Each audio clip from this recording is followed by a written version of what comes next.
Going on, Soul Fam, and welcome to Mira D Tarot. I'm Mira D here today, and thanks to the suggestion of my soul brother Sean B, I will now be doing weekly tarot updates for y'all too. So to all of my new subscribers, thank you so much for your subscription. To all of my old subscribers, welcome back. And to all of my new viewers, please hit the subscribe button below for new moon, full moon, weekly tarot updates. Today, I'm going to be doing a reading and astrology update for December the 8th until December the 14th. And so we got a lot going on up in the stars right now, y'all. So right now the moon is in Pisces, and it'll be transiting tomorrow into Aries, then into Taurus, and then our full moon will be in Gemini on December the 12th. So right now we're dealing with a lot of old emotions coming up, old karmic emotions, old things coming to the forefront. So allow those feelings to surface, to bubble up, and then allow them to heal. And then allow them to integrate into your soul as lessons. The worst thing you can do at this moment is to push those old feelings that are coming up right now back down, because they're coming up because they want to be recognized, and because it is definitely the time to heal those. Because moving into Aries, when our moon moves into Aries next, it is our time for new beginnings, our time for strong new beginnings, for new inertia in the emotional realm. Taurus is where we ground those emotions, and Gemini is where we speak our truth, where we clear out all the energy. On our Gemini full moon is where we're going to clear out all the energy that keeps us from speaking and living in our highest truth. So Gemini is all about communication. Gemini is all about the throat chakra and allowing things to flow easily. So we have that energy coming up with the full moon. I would suggest setting up a little ritual on the day of the full moon and writing down the things that need to be released that keep you from speaking your truth, whether that's a person that tells you that your voice doesn't matter, or whether that's a person now physically that tells you that, or a person from the past that's still echoing in your brain, like in the back of your mind, like you can't do this. This is time to clear that out and to recognize where these patterns are coming from, because you are amazing. You are beautiful. We are all here for a purpose, and what you have to say, we need to hear. What you have to put out there, we need to hear. And whether you say that through song, through speaking to people, we need to hear that. So go ahead and get those energies cleared out with the full moon. We also have right now, Mars is in Scorpio. So Mars is at home in Scorpio right now. For all of my Scorpios out there, this means that this is your time to really delve in and figure out who you truly are, to get to your depths, to get to the bottom of it, to really live in your highest and truest purpose and passion. Now, for everybody else out here who aren't Scorpios, this is your time to set boundaries. This is your time to figure out where you need to get aggressive at. When you're telling people, oh yeah, that's fine, that's okay, is it really fine? Is it really okay? Or is this just an automated response that you have built to avoid conflict? Because at some point in your life, you may have been shut down for having this type of reaction, or been told that you're mean because of this reaction. But honestly, to be able to set boundaries and set limitations that are healthy for you, this is a form of self-love. This is a form of self-care, and it is very important. Mars and Scorpio at this moment really support you putting that out there, and you're going to thank yourself once you actually do it. It feels amazing to set boundaries, healthy boundaries, and allow, because you're respecting yourself, and it's such a beautiful thing. We also have in this moment, we have Sagittarius. We're in the Sagittarius season, but we also have so many planets in Capricorn right now, y'all. Capricorn is the big daddy of the earth signs. This is not about building foundations. This is not about creating a plan. This is about bringing something into the physical world. This is about bringing something into solid reality that not only spans over your lifetime, but that expands over the lifetimes of our generations to come. So this is really about putting your purpose into the world. This is really about allowing yourself to stand in your highest truth and become who you are. And this is really about building something that is going to be here for a while. And so with 2020 coming up, this last month here, this is all about clearing out all of the old. This is all about putting our feet solidly into the ground and deciding who we want to be, deciding where we want to go, deciding why we're here and what purpose we're here to put into this world. This is really what this is about, because 2020 is the year of clear vision. And when 2020 comes up, this is our time for sink or swim. This is our time to really live our purpose of who we've been brought here to be. And that's the beauty and the truth of it, is who you are is your gift to the world. Who you are, nobody else can give to the world what it is that you have to give. And as we are all inspired by each other, someone needs to hear what you have to give. Someone needs to see the art that you're trying to put out there. Somebody needs to understand a situation that you've been through before. This is why it's so important to embrace these dark and light parts of ourselves, because all of this here is material to help everybody expand. So living in your truth, being like, just becoming okay with who you are. So this is our sink or swim, and we have free will. That's the thing, is we have free will. We can either live in our truest and highest purpose and allow that energy to flow, or we can step back into the comfort and remain the person that we are and not give our purpose to the world. We're not, so that's the whole thing. It's free will and it's free choice. But I'm telling you that sticking to the person that you used to be just to be comfortable is going to be a hell of a lot scarier than moving into this beautiful, beautiful, amazing future that is really here and waiting for you. And the universe right now and always is 100% supporting you in who you are. That's why you're here. The odds of you being here right now is so small. Somebody here just like you to be here is so small. There's not another person like you. We need you here. So that being said, I'm going to go ahead and get into the tarot aspect of this whole thing and see what the cards have to say for you today. All right, fam. So here we are with the tarot cards. Today I'm working with the Thoth deck based on ancient Egyptian magic, Hermetic principles. You should check it out. It's really cool to get into for manifesting. It's really cool to get into to understand the laws of life and how it works. So today we're going to start with the position of where we are at this very moment. So where we are, with the Ace of Wands, we've got the Chariot,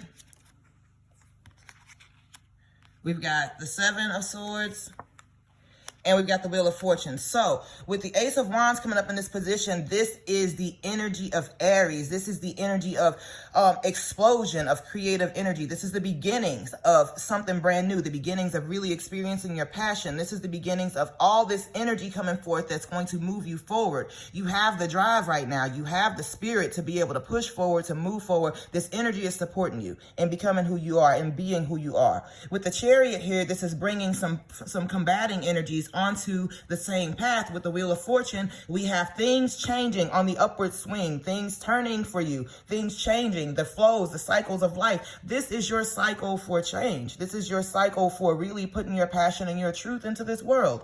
And so with the Seven of Swords, it brings up, we've had a lot of this come up in the past few readings with the Seven of Swords. This is really understanding where you're putting your energy, because we're given this energy by the universe, and we're given this energy by our souls and by ourselves to be able to create. But how are you creating? What are you putting into the world? Are you putting this into just talking about something? Are you actually putting this energy into actually being about something? So this is really what this energy is about right now. So we are in a place where movement is here. Movement is here. Change is here. We are ready to flow into our next season, and there is nothing holding us back. So really just be aware of where you're placing that energy, and allow those energies of the dark and the light, those energies of things that are conflicting, allow them to marry and to integrate and to become something really beautiful, and to drive your passion for who you truly are and what you're truly doing and putting into the world. So this is a really huge thing that we're going through right now. So where we're moving to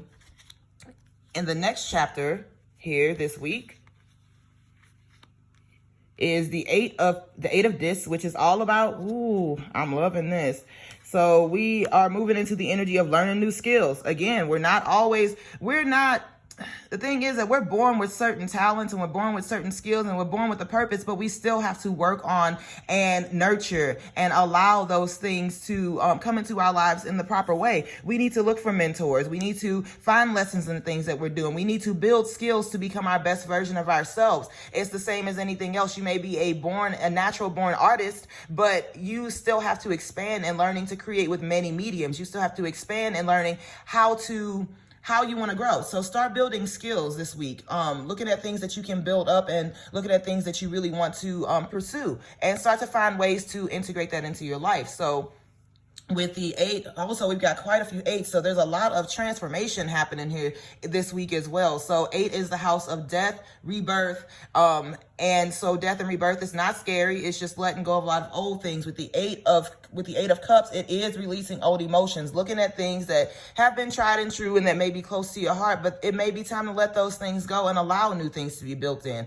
So yes, that is where this comes from. And looking at the 5 here with the 5 of cups as well, we see that it feels a lot of times when we let old parts of ourselves and old things go that we've built toward, we feel like we're failing. We feel like we've lost something. But the reality of the situation is that the failure comes in the failure is sticking to something that is no longer working rather than moving forward to something that is finally working for you, moving forward and figuring out how to make this life better, how to create this thing that's better. Maybe something doesn't serve you anymore. You know what? That happens to us pretty often. Nothing lasts forever. Everything changes. It is the one rule of life, is that everything changes. So don't look at that thing that you have to let go and those old emotions as things that are negative. Look at them as a new gateway, opening up space to be able to create something in your life that is beautiful, substantial, and that serves the person that you are now.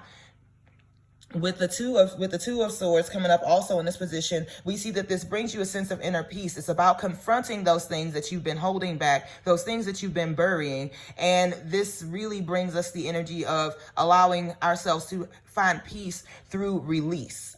So this is a lot of that. So building new skills comes, and also letting go of a lot of things that are coming up to the forefront. So our guiding energy, oh yes. Our guiding energy here is the Lovers. What? Oh, my bad. Wasn't looking at the cards. All right, the 2. So we got a lot of 2s here too. This is duality. This is building foundations. This is finally stepping into our power. And wow, look at this. So what I have here now is the Lovers. So really bringing those two energies. This is, whereas in the beginning here at the Chariot, we're kind of getting these energies on the same path. The Lovers is really getting this in the same energy in the soul. This is really like allowing things to flow, especially with the Ace of Cups and the Empress coming up here and the Two of Wands. Man, this is an amazing energy that's here for us. So it really is about, the Empress supports us in living not only in our highest truth, but in our highest abundance. This is seeing what you are truly capable of. This is seeing yourself as you truly are. With the Lovers, this is really integrating all those parts of yourself, those people around you, all those things, really finding the truest and highest connections around you. And the Ace of Cups leads us into a position of flow. And we living in a flow state, we don't even have to work for things, y'all. When we're living in a flow state, things just kind of come to us. Yes, we are on a path and we are moving steadily in a direction, but things are going to happen for you so fast this week. So many amazing things are going to come up to you that are going to bring you opportunities for your growth, because once you start moving toward it, and it's like a snowball. Once you got to build a snowball, and once you get it rolling, it just starts getting bigger and bigger and bigger and bigger and bigger, just like really fast. So that's what this energy is about. And it's about not really worrying too much about what the far future looks like, but really just grounding yourself in who you are right now. That is the most beautiful thing that you can possibly bring to yourself at this moment, is who you are. And you get to experience your true abundance this week. You get to learn new skills this week. A lot of old things are falling away, and this is really the truth of who you are and what you're bringing to the table. So yeah, congratulations. Allow this week to be very prosperous, and allow this week to be one of opportunity and not one of regret. And that is the energy that surrounds you here with the tarot. All right, so there you have it. Again, the tarot cards reinforce the ideas of what the planets have been putting out here, and the same things that I've been saying.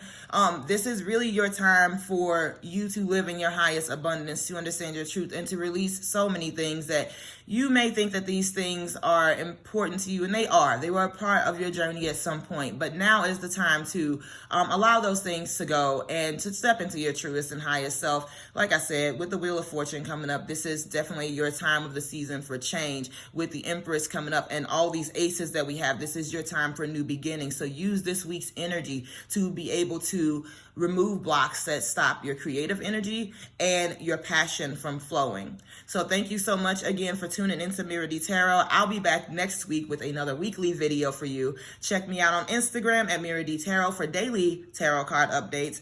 Also, I'll be releasing miradtarot.com for your personal readings on December the 20th, offering some really nice discounts for y'all as a thank you for being here. And also, we all need to be prepared for the new year, y'all. So thank you so much for tuning in today. I hope y'all have an amazing, amazing day. Until next time, peace.